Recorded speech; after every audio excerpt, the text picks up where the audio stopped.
صراخ نص الليل.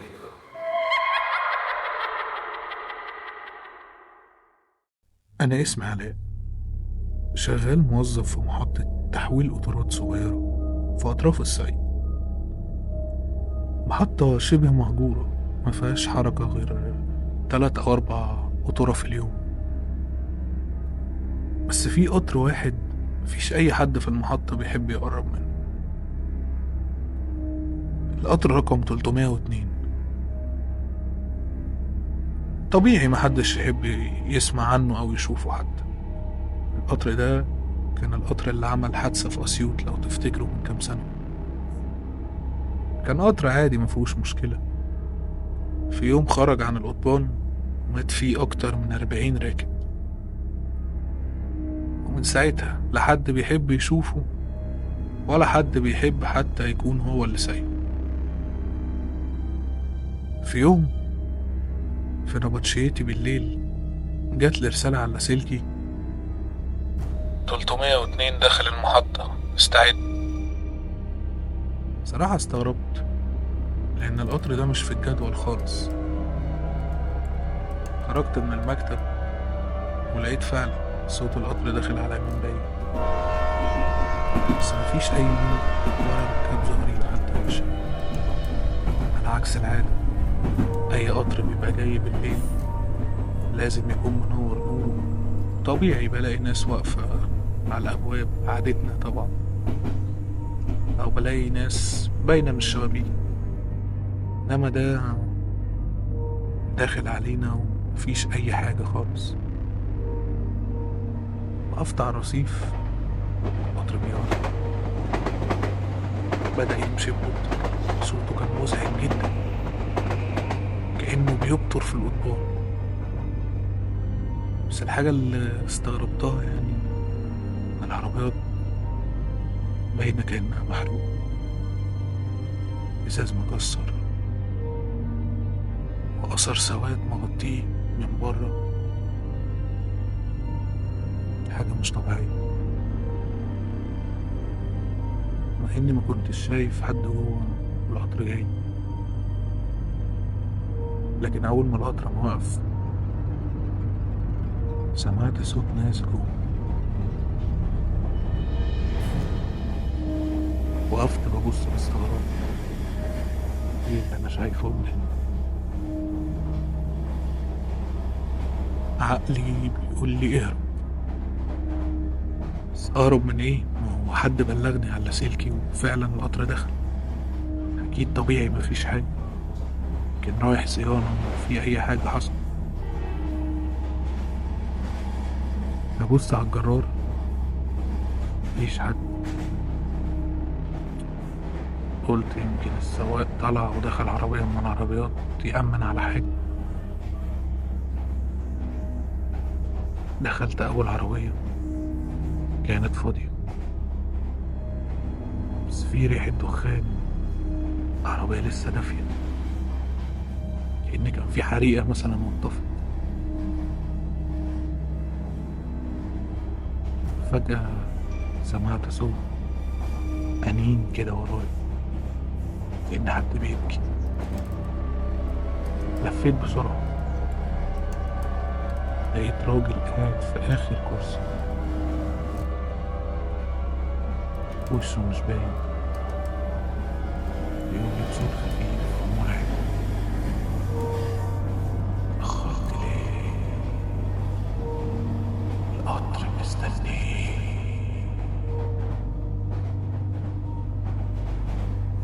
أنا كنت واقف قدام الراجل ده، قلت له: قطر إيه اللي مستنيه؟ حضرتك مين؟ فين باقي الركاب؟ ده السواق ولا مين؟ الغريبة إن كنت كل ما أقرب للراجل ده الكراسي حواليا كأنها بتتغير، كأن القطر بيرجع لنفس لحظة الحادث.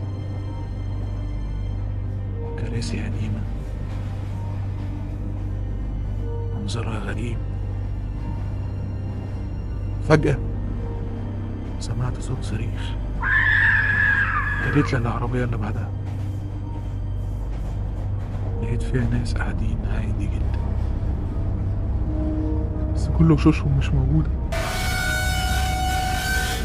كان الوش فاضي، كأن ما كانش ليهم ملامح. اتكلموا كلهم بصوت واحد، إنه شريط كاسيت بيعيد نفس الجملة: محدش ينزل، القطر مكمل، محدش ينزل، القطر مكمل. أنا كنت مرعوب. رجعت للباب، بس الباب سايح، مش قادر افتحه حتى. جريت لعربية تانية، وهنا شفت بنت صغيرة ماسكة عروسة في ايدها، بتبصلي وبتضحك وبتقولي: ركبت القطر غلط. القطر ده مفيش حد بينزل منه. بصيت لها وصرخت: انت ايه ولا مين؟ انتوا عفاريت ولا ايه؟ حاول ابص جنبي على اي شباك، الشبابيك كلها مليانة سواد، مش شايف اي حاجة. مبقتش عارف اعمل ايه. الدنيا بدأت تتلج جوه القطر، ونفسي بقى تقيل. سمعت صوت الراجل اللي شفته في أول عربية، بس المرة دي صوته كان جاي من كل حتة في القطر. بيقول لي: هتركب معانا للآخر. البنت الصغيرة ظهرت تاني، بس شكلها اتغير. عينيها كانت سودة تماما، وشها مش باين زي اللي كانوا موجودين في العربيات التانية. وشها ملوش أي ملامح. قالت لي: محطة جاية، آخر حاجة هتشوفها. فجأة العربيات بدأت تتفكك، واحدة ورا التانية، إن القطر كان بيقطع نفسه وبيفصل العربية اللي أنا فيها. فجأة العربية اتقلبت، إزاز اتكسر، وبدأ يبقى في حريقة في القطر. سمعت صوت ضحك من كل العربيات، صوت صريخ، واغمى عليا. لقيت حد بيصحيني، يقول لي: يا أستاذ وصلنا الآخر خلاص. فقت. قلت له: أنا فين؟ مين اللي أنقذني من الحادثة؟ قال لي: حادثة إيه يا أستاذ؟ أنت لقيناك نايم في العربية هنا. ركبت إزاي أصلا؟ طلعت القطر إزاي؟ قلت له: مش انتوا كنتوا داخلين على التحويل عني؟ قال لي: تحويلة ايه يا استاذ؟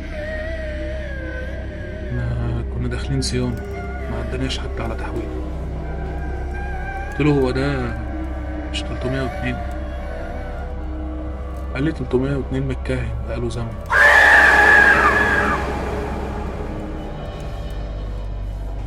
وقعدت مصدوم. حد عنده تفسير لقصتي؟ لو عجبتك القصة ما تنساش تعمل لنا لايك وسبسكرايب عشان يوصلك كل يوم قصة جديدة.